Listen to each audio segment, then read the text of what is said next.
Welcome back for episode 16 of the Astronomical Apocrypha, the Seleukid Empire narrative let's play for Rome II with Divide et Impera. Last time, the lowly garrison soldiers across the empire stood strong against enemies in the east and the west. Armavir was all but lost, but the captain of the garrison hoplites made a daring sally to personally defeat the enemy general, and then dramatically scaled the Armenians' own ladders to retake the city from his adversaries. Over 1,000 miles away, the bandit king Ambigatos was finally defeated and killed in a heroic defense by the citizens and the garrison soldiers of Delminium, his body flung from the walls and his horsemen stranded outside the city, and the Illyrian slave rebellion was crushed once and for all.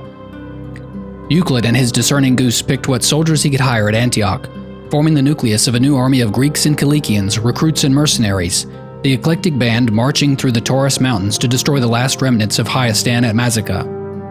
Diogenes destroyed the Saba fortifications on the road to Marib, and subsequently the city garrison itself, pushing them back into a corner at Mascat. Now with the Illyrians pacified, the Armenians obliterated, and Bosphorus reeling, Antiochos Soter knows he must consolidate his empire, but his Sogdian roots beckon.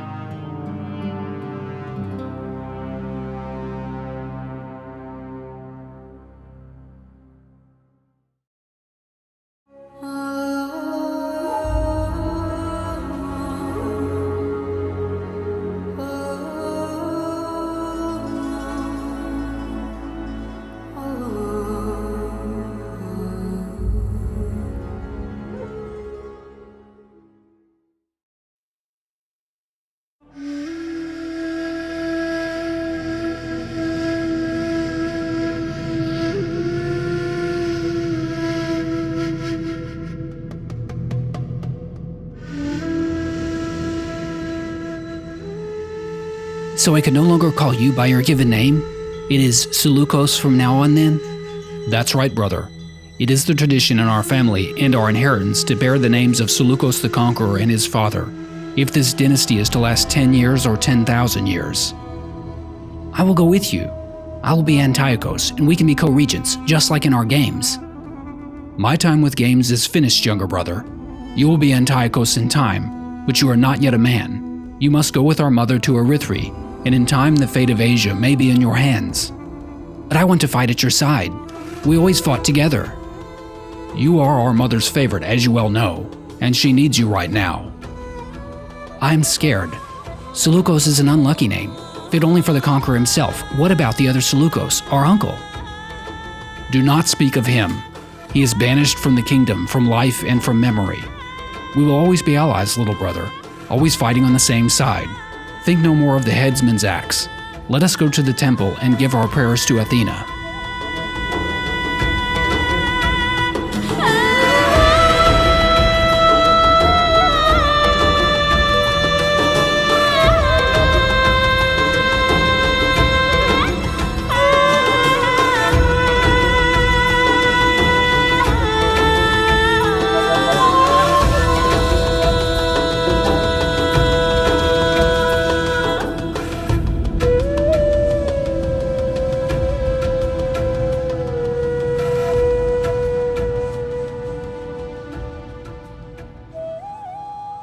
It is an unusually hot summer globally, and the land is parched for lack of rain. Antiochos Theos, now having spent his aggression almost entirely, enjoys a lazy lifestyle on the Illyrian coast. His diplomatic envoys establish trade agreements with our subjugated neighbors to the north. The typically one-sided trade talks between a suzerain and a satrapy result in a large amount of money paid by the Scordisi, grateful as they are for our assistance against the Illyrian Confederation, who in turn are at first cool to the prospect of friendly trade. However, they wind up with a share of the Scordisi wealth despite their failure to obtain it forcibly, and they agree to partner in the lucrative shipping going up and down the Danube River. We're standing triumphant over most of our current foes who have retreated to the edges of the world to lick their wounds. So most of this turn is spent in allocating our enormous surplus to various Imperial projects. Highest on my list of priorities is to fill the remaining agent slots that have opened up with the new Imperium level, starting with the all-important dignitary. Cygnus is elevated from the Arabian locals at Marib, pledging his loyalty to the Seleukid cause and becomes the new satrap of Arabia Felix. I'm also enabled to recruit a third spy, choosing a woman from among the Greek colonists to the east, a former brothel worker named Anastasia, a woman poised for success if it were not for a degree of vanity and self-obsession. Lastly, I've got 2 champion slots open, with Diogenes now the only general lucky enough to have his own retainer in that regard. For the east, I choose Damon, a man from Armenia with more potential than actual talent as it turns out. But in the west, Antiochos Theos elevates a Macedonian man after his own heart, a vigorous, athletic man of good humor named Antaeus. In addition to these agent expenses, which are not inconsiderable, several generals see their soldiers' armor improved thanks to our shieldmaker resource, and the rest of the money gets soaked up by the massive overhauls underway in Illyria, remaking the fishing village of Euclid into a bustling trade hub on the Adriatic, and the building of Greek-style infrastructure at Delminium, and Diogenes takes a handful of talents for his Greek temple at Eudaemon. Eurydice now takes the first step of another of her great adventures into the unexplored lands of the West, first carefully passing in secrecy through the Roman-held territory of Batavium. Antiochos Soter claims the Persian city of Susa from Bosphorus, and with it Seleukid dominion over the impressive Mount Paestum and the Persian rock reliefs of Darius I. At Armavir, Eualcidas is frustratingly eluded by the Bosphoron army who flee into the mountains of eastern Armenia. Euclid and the wisdom of the goose travel north to Amasia, and out west in Illyria, Antiochos Theos returns to the joviality of his camp at Iadar. No foes emerge during the intern phase, just more urging from our ally Epiros to join the war on Rome, and our satrapy Sardis annihilates the last army of Hyastan. However, there's still instability on the frayed edges of the Seleukid Empire as an armed rebellion has arisen at Eudaemon. Our Chapter 7 main objective complete due to the already immense size of our military, we're again given another sizable boost to income, although this is likely to be the last one for quite a while, as Chapter 8 Ad Astra requires us to maintain settlements in 40 provinces, which is about 2/3 of the entire map. The rebels at Eudaemon are a small force but bound to grow, as they always are, and represent a major inconvenience for Diogenes, who must backtrack from Marib, a lengthy journey of about 2 seasons or more. Much of the wealth surplus this turn is spent in conversion and upgrades in the east, primarily in the settlements of Armenia, but to some degree in Persis and Syria as well. Anastasia scouts north to Metskata, finding it undefended, preceding the march of Eualcidas, who moves into Caucasia from the south near the gold mines of Gabala, and Euclid, who approaches from the west, along the southern coast of the Black Sea. Eurydice continues her scouting expedition in the far west, skirting the Insubrus stronghold of Medlon in the foothills of the Alps. Across the Adriatic, Antiochos Theos is thrilled to be joined in the revelry of his camp by his friend Antaeus, who spends his hours entertaining and drinking with Antiochos and competing with fellow soldiers in athletic events. Next turn, there's notification of major cultural and military reforms underway, the Scythians and the Sarmatians adopting cultures, customs, technologies, and strategies, while the increased use of professional soldiers among the Germanic tribes has led to the rise of a warrior class, and even the adoption of heavy arms and armor in some cases. Bosphorus have also earned themselves yet another foe, the Takashila now taking an aggressive stance against the eastern territories of the Black Sea Greeks. Diogenes' retainer Clonius can reach the Himyar rebels at Eudaemon, and attempts to decapitate the rebellion by slaughtering its leader Aritnias Boke. Unfortunately, though Clonius is given a relatively high chance of success, he fails in the attempt.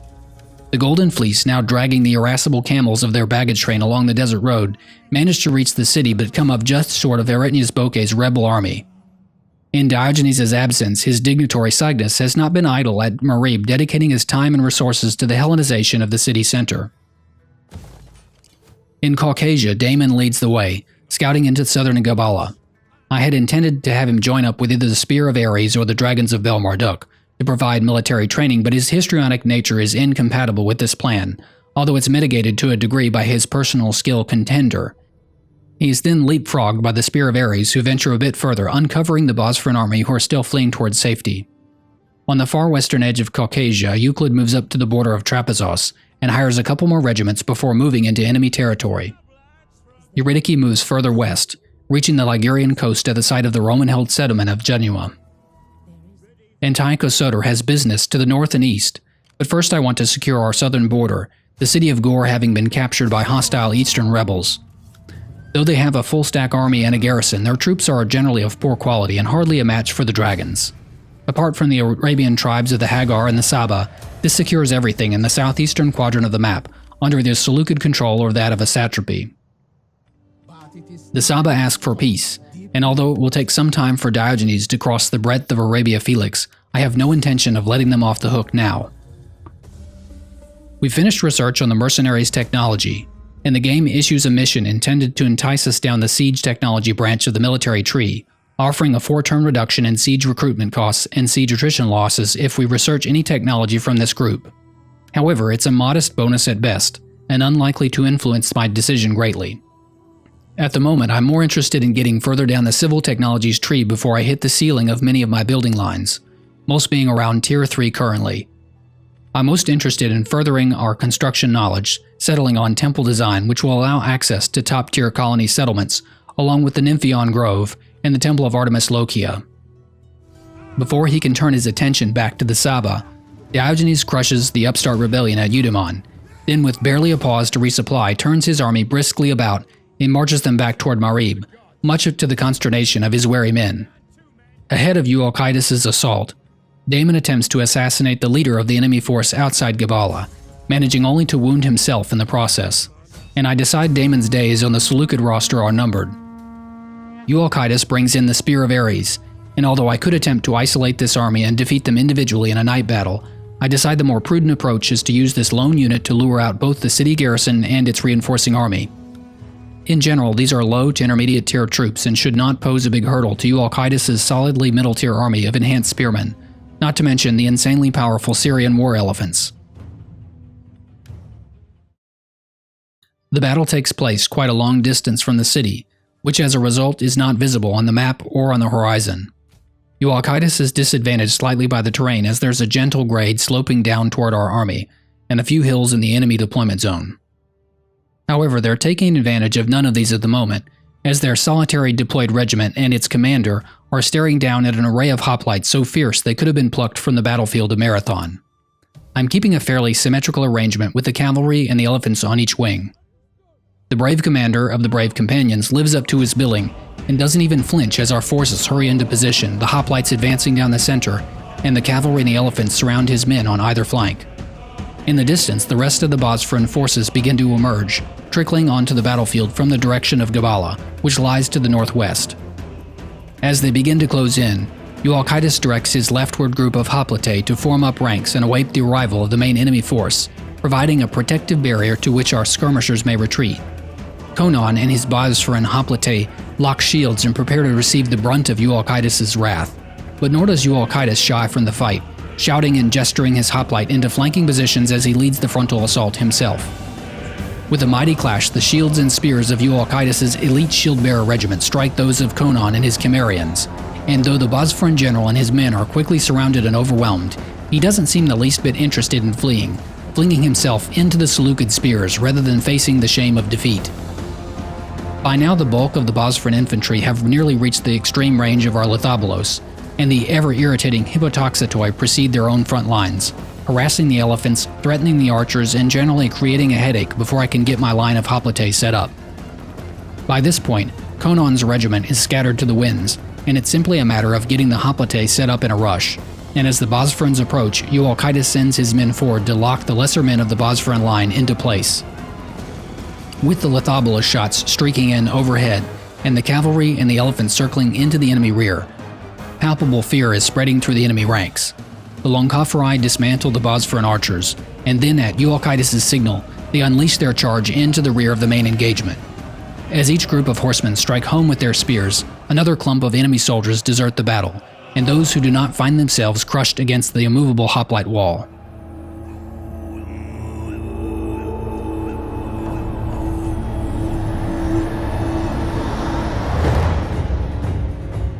This man fought like a devil. Do not bother trying to cut his throat, you may blunt your knife. Tell me, soldier, are you the man who slew Damon? Yes, I am Conon of Cimmeria. I am Eualcidas of the Seleukidi, and I have need of a new hero to lead my hoplites now that you have slain my shield-bearer. I have asked my men, what do you think is best in life? The open steppe? A swift horse? A falcon at your wrist to do your bidding? What say you, Conon? Crush your enemies, see them driven before you, and hear the lamentation of the women.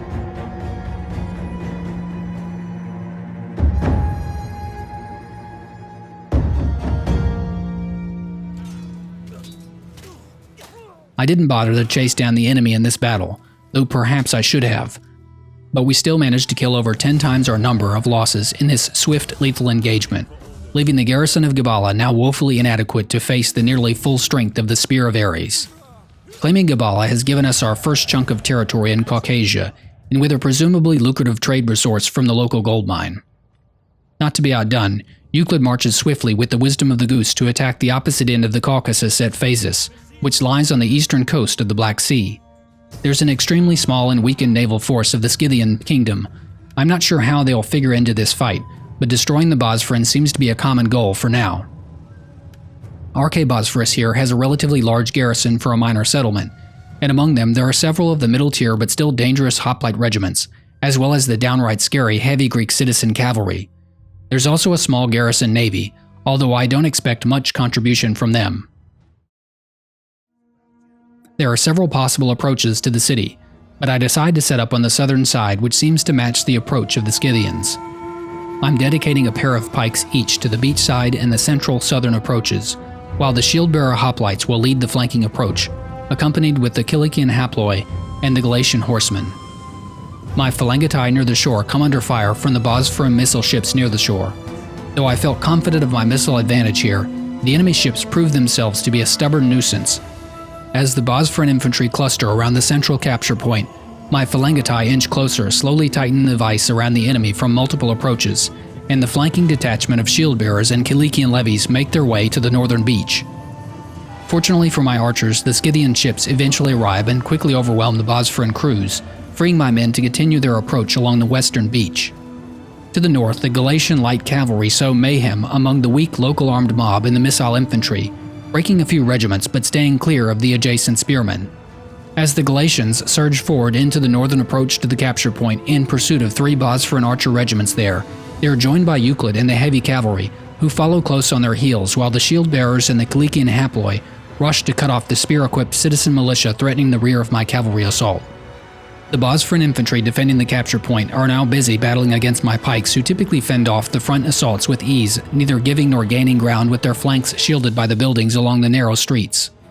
As they gallop a little bit too enthusiastically after my archers, my light Galatian cavalry suffer a brutal reprisal from the enemy citizen cavalry, who make them pay severely for their daring strike. I pull my Galatian cavalry back, and redirect their mounts toward the vulnerable missile infantry at the northern periphery of the battle, removing them from the most immediate danger, while Euclid and his heavy cavalry take it upon themselves to duel with the enemy heavy cavalry, driving one regiment south into the sarissas of the Macedonian phalanx, and crushing another between the superior numbers and fighting strength of Euclid's combined 3 regiments. My phalangitae from the western beach have by now made it clear into the capture point, and the enemy general, now seeing the rear of his force under grave threat, moves quickly back, attempting to engage Euclid's heteroi, although I'm able to quickly withdraw our general and his retinue before they suffer any damage. All this time, the Scythians patiently wait, their craft bobbing in the waves a safe distance from the shore, watching the battle with interest, but making no move to intercede on our behalf. My phalangitae in the center soak up some of the punishment from the adjacent Bosphoron infantry, but not having formed up properly, they aren't adequately protected on their flank, nor is the western approach by which they've arrived completely sealed to prevent escape. And the remaining Bosphoron cavalry, seeing this, shoot through the gap and right toward my horrified toxitoi, who scatter like leaves in the wind at the prospect of receiving a heavy cavalry charge.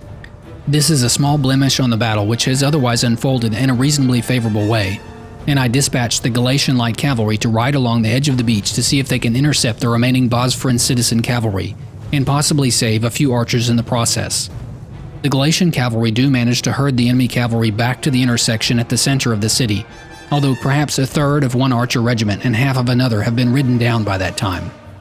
The Seleukid teeth keep biting into the Bosphoron infantry positions, and now with a regiment of shield-bearers confronting Plato, the Bosphoron garrison captain.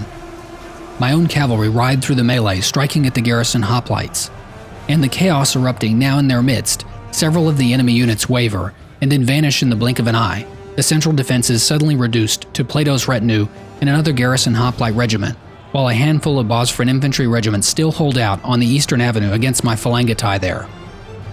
As the cavalry charges commence and the Seleukid advantage swells, and the garrison captain's retinue is destroyed, the enemy presence continually erodes until nothing remains of their defense, and Euclid lays claim to the city, and in the distance the Scythian ships slink away toward the horizon. A very acceptable result and a triumphant return of the wisdom of the goose to the field of battle. we did lose 400 men, a number composed mostly of Galatian light cavalry who suffered the brunt of the Bosphoron citizen cavalry charge, along with numerous archers who were caught when the pike wall opened to admit the cavalry into their vulnerable ranks. North of the Caucasus, it looks as if Arche-Bosphorus have been reduced to their home settlement of Phanagoria on the Black Sea, and they also cling to a small colony in the east at the edge of the Caspian Sea at Samandar, land that is otherwise solidly in the hands of the Scythians. In southern Gaul now, Eurydice ventures even further west, now making contact with an isolated group of Greek colonists who have made their homes on the shore, the Massalians, who operate a lucrative if risky trade operation in this alien land. I'm interested to see if our kinsmen would be open to sharing their trade operations with us, and although they're a little bit more hostile to the idea of involving themselves in the wars of the Seleucids, they're more than happy to strike a deal for profit. Down in Persia, I'm bound to have public order problems, but Antiochos Soter isn't getting any younger, and I need him to get back on the move if he's ever to reclaim his original satrapies of the Far East, along with his mother's homeland of Sogdiana. I'm also toying with the idea of reigniting our fight with the Hagar, moving Eugenius up to the border of Adomatu, although there's a large force from Pergamon also moving on the city, so we may be a little bit late. During the intern phase, the Carpatchicans strike at Phanagoria on the Black Sea, but don't seem to be able to capture the city. Other than some empty building sites degenerating into slums after I left them unattended last turn, nothing much else happens to slow our progress. Euclid does, in a surprising twist, receive an offer of marriage at Phasis after his exploits, although the cost to our treasury is so absurdly high I can't allow it to go forward, so he must remain a bachelor. Eualcidas, with his typically fierce and unrelenting approach, heads straight into the capital city of Caucasia, Mitskata, and his lightning strike has maneuvered our force into position to take the city with the help of our satrap Sardes' forces. Although we've seen the Lithobolos is of dubious value at smashing walls in a real-time battle, it nevertheless allows our army to forego the turn or two it normally takes to build siege equipment and make an assault against a walled settlement. And with the Sardes reinforcements, the balance bar is heavily in our favor, predicting a victory with less than 20% losses. I could perhaps do slightly better than that, but I figure with the local replenishment, it will likely make scant difference in the end. And with that victory, Eualcidas and Euclid have, like a pair of shears, neatly severed the Bosphoron kings on the Black Sea from their remaining territories in the east. After tearing down the slums and making the necessary arrangements for the Greek colony at Gore, Antiochos Soter returns to Susa to plot his next move against the remaining nearby Bosphoron settlements at Gazica and Ecbatana. And to the west, Eugenius must give up on his designs against Adomatu, with the Attalids already having taken it. He brings his army south toward Yathrib, although that walled city will likely be much more difficult to claim. Antiochos' conquests into Persia have also had a minor benefit to the economy, reopening a trade route to our landlocked satrap Persia, which they are now eager to reinitiate. Damon is back from his injury, but with the luxury of several thousand in wealth surplus this turn, I decide to exchange him for the new model, Demetrius, who is a much more army-friendly champion, boasting both the philosophic trait which boosts experience, morale, and replenishment, as well as the handy guardsman skill, which reduces army upkeep, among other bonuses. Other wealth is spent in putting buildings in the deconstructed slums from last turn at Tushpa and Susa, and while I'm in the area, I notice that we've acquired the capability to upgrade not only the armor of our troops but also their weapons, having converted the bronze settlement in Illyria at Epidamnos to a blacksmith. Antiochos Soter rearms his men before heading on his way north from Susa to Ecbatana. It's quite costly, but he's now likely to possess the most well-equipped troops in the world. My other armies are also restless, with Euclid approaching Samandar, Eualcidas moving toward the Black Sea, and Diogenes heading east from Oreb, and also getting a few of the weapons imports from Illyria for select regiments in the Golden Fleece. Next turn, we get an even bigger boost to our military technology, as we've passed a milestone in achieving the Thorakitai reforms, allowing the training of Greek legions in the Roman style, producing tougher, more heavily armored, and more flexible infantry. A more negative development is another adoption by Cordelian's faction, this time stealing away Eugenius from the royal faction of Antiochos' family. I take this as a minor loss and allow the adoption to go forward for now. Eurydice, having reached the southern coast of Iberia, now spots the first Carthaginian colonies in this region, those of Mastia and Ebosum. The Carthaginians haven't yielded all of their Mediterranean territories, but surveying the map we can see that Rome has become quite dominant otherwise. Euclid continues his work against the Bosphoron Kingdom, smashing their minor settlement of Samandar without much trouble.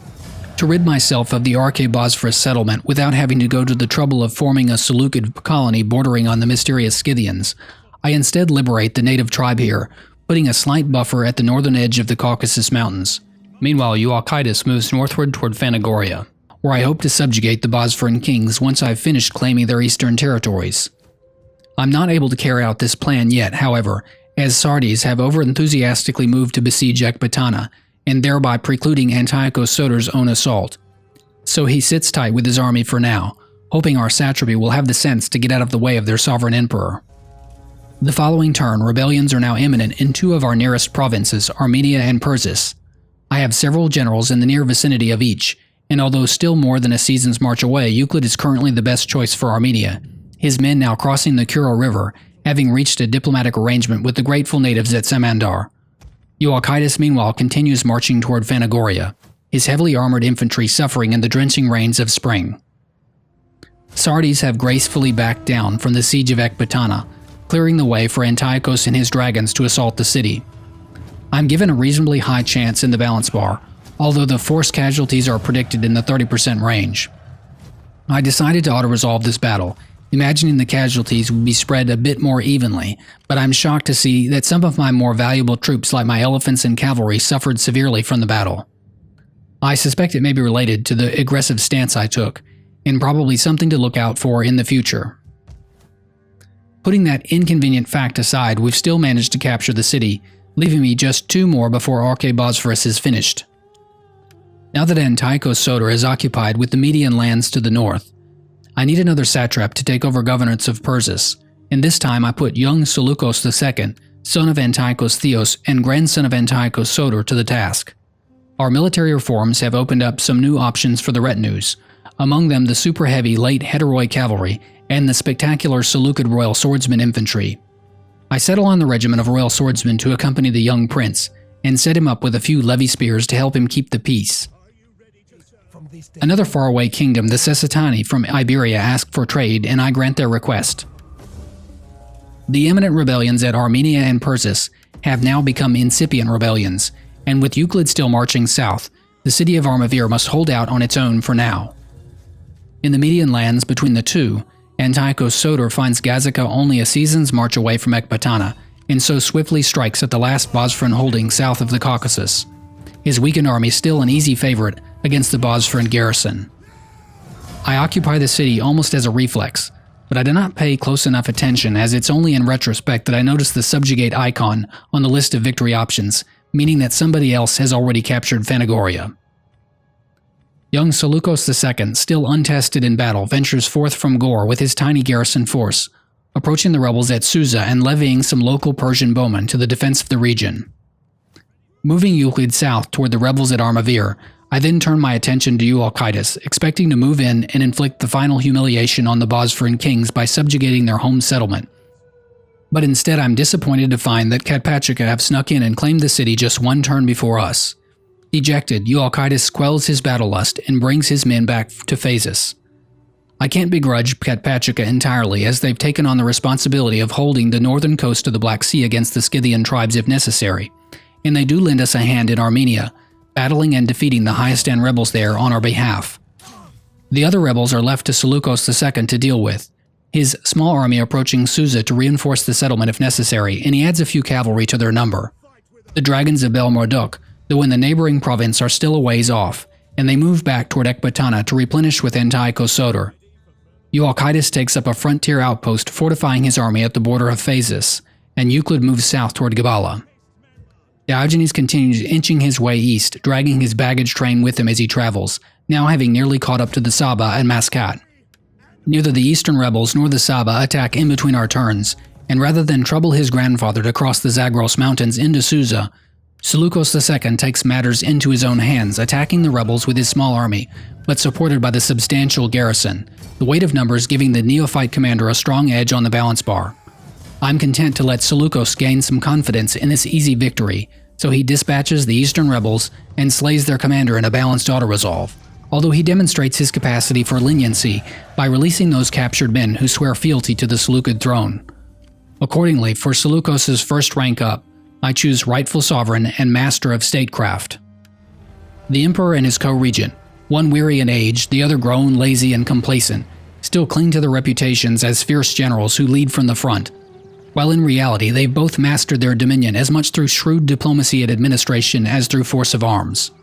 Though Antiochos Theos claims godhood from his exploits in Egypt, it is Antiochos Soter whose likeness, along with that of his now deceased father, are venerated with idolatry in Babylon. And as the elder statesmen slowly assume more administrative or indolent roles as the case may be, the first among the young sons of the empire casts off his old name and assumes the traditional title of the firstborn and heir, Seleukos.